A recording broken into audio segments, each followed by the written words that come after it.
Democratic Senate candidate Amy McGrath is a former Marine fighter pilot and a fundraising phenomenon. But she enters primary day with an unexpected challenge for the party's nomination. Long viewed as a shoo-in to progress to a showdown with Republican Senate Majority Mitch McConnell in November, McGrath has increasingly turned her attention to progressive primary rival Charles Booker, a Kentucky state representative gaining momentum and national attention in the aftermath of the police killings of George Floyd in Minnesota and Breonna Taylor in Louisville, Kentucky. Mike Breonna here, a retired Marine advocating for universal basic income, is also running for the nomination. The state hasn't sent a Democrat to the Senate since the re-election of Wendell Ford in 1992. It gave President Donald Trump a 30-point victory in 2016. Neither Democratic candidate would be favored to beat McConnell, the longest-serving Kentucky senator. But McGrath's supporters believe that she would have a better shot.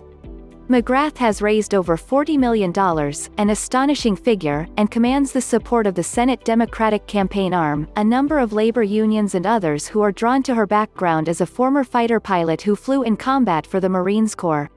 They note that her moderate views are more in alignment with Kentucky's traditional electorate than Booker, who supports the Green New Deal. He often refers to it as the Kentucky New Deal, universal basic income and Medicare for all.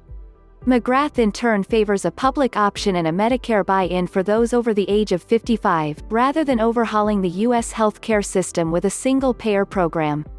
Visit CNN's Election Center for full coverage of the 2020 race. The McGrath campaign has zeroed in on McConnell, trying to portray him as a Washington swamp monster who cares more about Wall Street and special interests than his own constituents.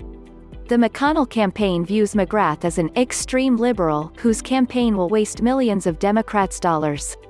"I'm focused on the message that I have had from the very beginning," McGrath told CNN last week, which from day one is, "We need somebody to take on Senator Mitch McConnell, who's just going to do what's right for Kentucky and for our country."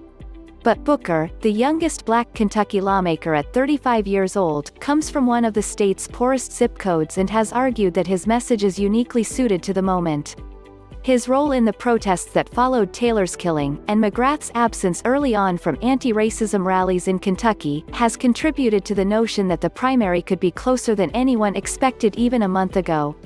Booker's campaign has attracted a late groundswell of support, and with it, small-dollar donations, from progressives across the country, including endorsements from figures like Sens. Bernie Sanders and Elizabeth Warren, who initially signaled support for McGrath, and New York Rep.